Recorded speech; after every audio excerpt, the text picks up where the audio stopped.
সবাইকে স্বাগতম প্রিয় ছাত্রছাত্রী, আশা করি তোমরা ভালো আছো। আলহামদুলিল্লাহ আমিও ভালো আছি। আমি আলোচনায় ছিলাম তোমাদের অর্থনীতি অনার্স প্রথম বর্ষ জাতীয় বিশ্ববিদ্যালয় মৌলিক পরিসংখ্যান সাবজেক্টে কেন্দ্রীয় প্রবণতার পরিমাপ মেজার্স অফ সেন্ট্রাল টেন্ডেন্সি চ্যাপ্টারে পার্ট 32 32তম ক্লাস করব আমরা আজকে। আমরা আলোচনায় ছিলাম কি এই অধ্যায়ে আমরা আলোচনায় ছিলাম লুপ্ত গণসংখ্যা সম্পর্কিত গাণিতিক সমস্যা।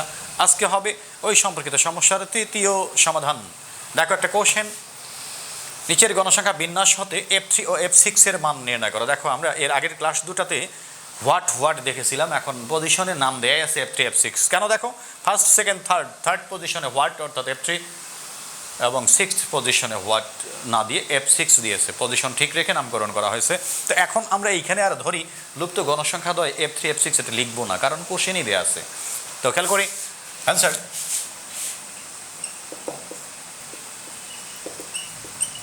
দেয়া আছে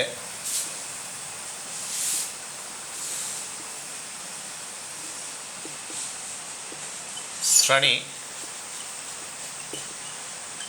গণসংখ্যা, শ্রেণী খেয়াল করো 0 থেকে 10, 10 থেকে 20, 20 থেকে 30, 30 থেকে 40, 40 থেকে 50, 50 থেকে 60, 60 থেকে 70।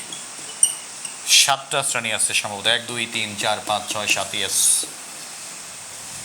এখন দেখো গণসংখ্যা ফ্রিকোয়েন্সি কত কত, 4 7 F3, 16 11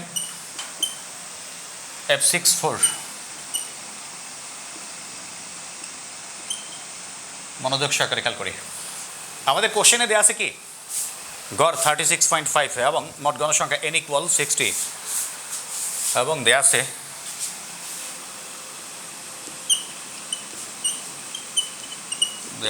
x বার ইকুয়াল কত 36.5 এবং n ইকুয়াল দেওয়া আছে 60। তো গড় যেহেতু দেওয়া আছে আমাকে গড়ের সূত্রে যেতে হবে। এখানে মানগুলো একটু বড় বড়, অবশ্যই আমরা এটা সংক্ষিপ্ত পদ্ধতিতে করলেই বেটার হবে। সংক্ষিপ্ত পদ্ধতিতে আমরা গড় করব, গড়ের দেওয়া আছে গড়ের সূত্র ফলো করতে হবে এবং সংক্ষিপ্ত পদ্ধতিতেই আমরা গড়টা করব। কারণ দেখো গণসংখ্যার মানগুলো বড় আর শ্রেণীটাও বড়, মধ্যবিন্দুর মানগুলো বড় আসবে। সংক্ষিপ্ত পদ্ধতি দিয়ে যদি আমরা সলিউশন করি দ্রুত হবে ইনশাল্লাহ। খেয়াল করি গড় নির্ণয় করতে হবে, এর জন্য আমাকে মধ্যবিন্দু বের করতে হবে। শ্রেণী মধ্যবিন্দু x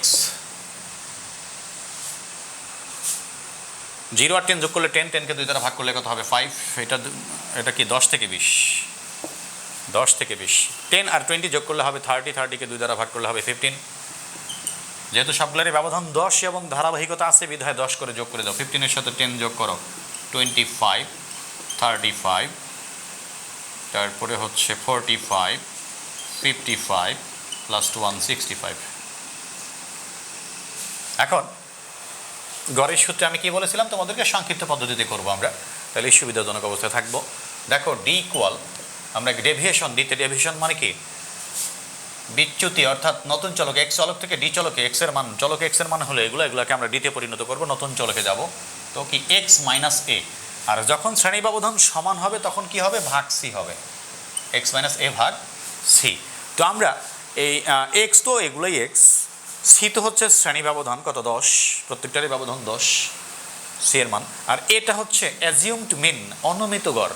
এক্স চলকটাকে ডি চলকে পরিণত করব, ডেভিয়েশন করব, বিচ্যুত করব। আমার এর মান দরকার অনুমিত গড় বা আইডিয়াকৃত গড় বা ধারণাকৃত গড় বা অনুমানকৃত গড়। এই এক্স এর মানগুলোর মধ্যে যে কোনো একটা মানকে আমি ধরে নিই, মাঝামাঝি বা যে কোনো জায়গার একটা মানকে ধরে নিই যে এই মানগুলোর মধ্যে গড় মান এটা। তবে মিসিং ফ্রিকোয়েন্সির ক্ষেত্রে যখন লুপ্ত গণসংখ্যার ম্যাথমেটিক্যাল টার্ম তুমি সলিউশন টানবা, তখন মিসিং ফ্রিকোয়েন্সি বরাবর যে কোনো একটা এক্স এর মানকে যদি তুমি এ ধরো, ক্যালকুলেশনে তুলনামূলক কম সময় লাগবে, দ্রুত সমাধান হবে সলিউশন করতে গিয়ে। তো মনে করো F3 বরাবর কি আছে 25, এটাকে আমি এ ধরি, বা তুমি এটাকেও ধরতে পারতা। F6 বরাবর কি আছে 55, এটাকে এ ধরতে পারতা। তুমি যেটাকেই এ ধরো না কেন, এটাকে যেটাকেই ধরো না কেন, মাঝামাঝি যে কোনো একটাকে, বা প্রথমেই যদি বড় মান দেওয়া থাকতো বা মিডিল মান দেওয়া থাকতো, মূলত এর মানটা ডিপেন্ড করে এখানে সর্বনিম্ন মান কত 5 আর সর্বোচ্চ মান হচ্ছে 65। এই দুটা মানের ঠিক মাঝামাঝি মান কি দাঁড়াবে, এরকম মান। এখন এই মাঝামাঝি মানটা যদি শুরুতেই থাকতো তাহলে আমি সেটাকে এ বলতাম। খেয়াল করি আমি কি বলেছিলাম, মিসিং ফ্রিকোয়েন্সির ক্ষেত্রে আমরা যখন মিসিং ফ্রিকোয়েন্সির ম্যাথমেটিক্যাল টার্ম আমরা সলিউশন করব, তখন মিসিং ফ্রিকোয়েন্সি বরাবর যে কোনো একটা এক্স এর মানকে যদি আমি এ ধরি, কম্পারেটিভলি কম সময়ে সমাধান হবে। তো আমি F3 বরাবর আমি এটাকে 25কে আমি এ ধরলাম। আমি অ্যান্সারটা মুছে দিচ্ছি, আমরা তো সব উঠাই ফেলছি, তোমরা উঠাই ফেলবো। দেখো ডি এর মানটা কিভাবে বাড়ায়, এক্সটাকে আমি ডিতে পরিণত করবো। এগুলো আমি দেখাইছিলাম, যারা হঠাৎ করে এই 32তম পর্ব ক্লাস করতেছো তারা প্রথম থেকে গড় মধ্যম প্রসেক এগুলো নির্ণয় দেখে আসবো, তাহলে সব কিছুই পারবো। আমি জাস্ট আরেকবার এটা দেখাচ্ছি। দেখো এক্সটাকে আমি ডিতে পরিণত করবো। এক্স, এই যে এক্সের মান কত 5 আর এর মান কত 25। সি তো শ্রেণী ব্যবধান, প্রত্যেকটার ব্যবধান কত 10, তাহলে কত হবে -20/10, কত হবে -2। -20কে 10 দ্বারা ভাগ করলে কত হবে -2। এখানে এক্স এর মান কত 15, এর মান তো 25, তাহলে কত হবে -10। -10কে 10 দ্বারা ভাগ করলে হবে কি -1। অর্থাৎ যখন শ্রেণী ব্যবধান সমান হবে তখন কি হবে, ভাগসি হবে। আর যখন ভাগসি হবে তখন এ বরাবর হবে 0, আর উপরে পর্যায়ক্রমে -1 -2 আরও থাকলে -3 -4 -5, আর শূন্যের নিচে হবে +1 +2 +3 +4 +5 +6 আরও থাকলে এইভাবে যেত। আর গড়ের নর্মালি সূত্র হচ্ছে এক্স বার ইকুয়াল সংক্ষিপ্ত পদ্ধতি a প্লাস সামেশন ডি, গণসংখ্যা থাকলে f হয় সামেশন FD/n। যখন ভাগসি এখানে হবে, কখন ভাগসি হবে, যখন শ্রেণী ব্যবধান সমান হবে তখন ভাগসি হবে এখানে, আর এখানে ভাগসি হলে এখানে গুণসি হবে। এগুলো আমি বারবার আলোচনা করেছিলাম আগে, খেয়াল করো। এন্ড সূত্র অনুযায়ী আমাদের কি দরকার, FD এর মান বের করা দরকার। গড়ের সূত্র অনুযায়ী FD বের করবো আমরা। এফ গুণ ডি, এটা না কিন্তু এফ গুণ ডি, এই যে ডি 4 দুগুণে 8 -8, 7 আর 1 গুণ করলে হবে 7 মাইনাস আছে -7 হবে। এটা ছিল F3 আর 0 গুণ করলে কি হবে 0ই হবে। 16 আর 1 গুণ করলে 16 হবে। 11 আর 2 11 দুগুণে 22। 3 আর F6 গুণ করলে কত হবে 3F6। 4 গুণ করলে হবে 16। এখন আমরা এগুলো যোগ করি। সূত্রে আমাদের কি দরকার, দেখো সামেশন FD ইকুয়াল, ধনাত্মকগুলো আগে করে ফেলে। দেখো 16 32 আর 22 কত 54, 54 থেকে যদি কত এটা -54 আর মাইনাস কত এটা হবে 15, যদি মাইনাস করে দিই তাহলে কি হবে 9, এখানে হবে হাতে 1 রেখেছিলাম 1 1 2, কত হবে 39 হবে 39 হবে।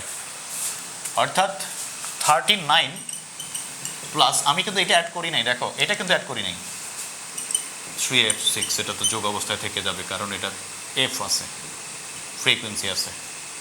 3F6 39 প্লাস 3F6, এটা হচ্ছে FD এর মান। আর আমরা গণসংখ্যা n এর মান হচ্ছে, গণসংখ্যা তো দেওয়া আছে 60, কিন্তু এখানে F3 আকারে কত আসবে সেটা খেয়াল করি। 15 আর 16 31 আর 7 হচ্ছে 38 আর 4 42, 42 প্লাস F3 প্লাস F6, এই দুটো তো যোগ অবস্থায় থেকে যাবে। এখন দেখো আমি গড়ের সূত্রে যাব। আমরা জানি যেহেতু গড় দেওয়া ছিল, আমরা জানি গড় x bar equal a plus summation FD by n গুণ সি। গড়ের মান কত দেওয়া ছিল কোশ্চেনে, দেখো 36.5 বসায় দাও। 36.5 প্লাস এর মান আমরা কত ধরেছিলাম 25, প্লাস তো না, এটা ইকুয়াল, গড়ের মান বসালাম ইকুয়াল, এর মান হচ্ছে 25 প্লাস সামেশন FD এর মান আমরা পেয়েছিলাম 39 প্লাস 3F6, আর n এর মান আমাদের কোশ্চেনে সরাসরি কত দেওয়া ছিল 60 ইন্টু সি এর মান কত 10। মনোযোগ সহকারে খেয়াল করি, মানগুলো বসাইলাম, জাস্ট 0 0 কেটে যাবে, তাহলে কি থাকবে নিচে শুধু 6 থাকবে। 36.5 25 থেকে বামে নিয়ে আসি, প্লাস আছে, এর পাশে আসলে কি হবে মাইনাস হবে, ইকুয়াল 39 প্লাস 3F6 বাই 6। 0 0 কিন্তু উঠে গেছে, তো এটা বিয়োগ করো, কত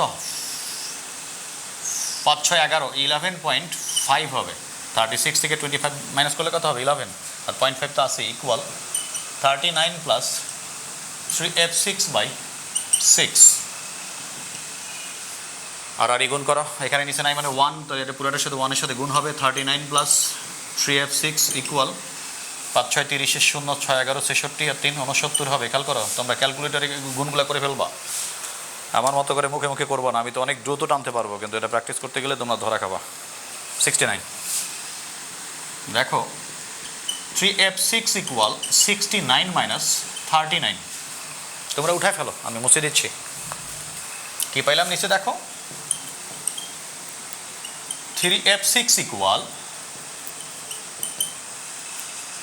কত হবে 30, অতএব f6 ইকুয়াল 30/3 মানে কি f6 ইকুয়াল 10।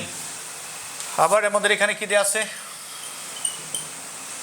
n ইকুয়াল আমরা কি পেয়েছিলাম, আমরা 31তম ক্লাসে বা 30তম ক্লাসে এইখানে একটা কাজ করে রেখেছিলাম, একটা ইকুয়েশন বের করে রেখেছিলাম, তো ওইভাবে করতে পারো, বা আমি এখন যেটা করতেছি। n ইকুয়াল কত দেওয়া আছে দেখো, 42 প্লাস f3 প্লাস f6, মনোযোগ সহকারে খেয়াল করি। n এর মান কোশ্চেনে কত দেওয়া আছে 60 ইকুয়াল 42 তো থাকবেই, f3 প্লাস f6 এর মান কত পাইলাম আমরা 10, f6 এর মান বসিয়ে পাই। তাহলে কি দাঁড়াচ্ছে দেখো, 60 minus 42 minus 10 is equal f3। তো দেখো কত হবে, এটা কত 52, 60 মাইনাস 52 মানে কি 8 ইকুয়াল f3, অতএব f3 ইকুয়াল 8। অতএব লুপ্ত গণসংখ্যাদ্বয়, এগুলো মুছে দিচ্ছি, তোমরা উঠে ফেলবা। অতএব শেষে লিখবে, একদম শেষে, লুপ্ত গণসংখ্যাদ্বয় f3 ইকুয়াল 8 ও f6 ইকুয়াল 10। এটি হচ্ছে আমাদের কাঙ্ক্ষিত আনসার। ডিয়ার স্টুডেন্টস, আশা করি তোমরা ক্লিয়ারলি বুঝতে পারছো, অনেক মজার। আরও 2-3টে ক্লাস করবো আমরা, বিভিন্ন ক্যাটাগরির কোশ্চেন হবে, বিরক্ত হবা না। আমি একটা থিম যখন আলোচনা করি, পুঙ্খানুপুঙ্খরূপে যত ধরনের আইটেম আসতে পারে, যতভাবে আসতে পারে সবগুলো দেখানোর চেষ্টা করি। ধৈর্য ধারণ করতে হবে, ভালো করে প্র্যাকটিস করো, একদিন তুমি টিচার হলে তুমি পড়াইতে পারবা, আমার বিশ্বাস। সেইভাবে আমি আলোচনা করার চেষ্টা করি। তো যদি ভালো লেগে থাকে অবশ্যই আমার চ্যানেল সাবস্ক্রাইব করবা, আমার ভিডিওগুলো লাইক শেয়ার কমেন্ট সব কিছু করবা। আমার জন্য তোমরা সবাই দোয়া করবা, সবাই ভালো থাকো, আল্লাহ হাফিজ।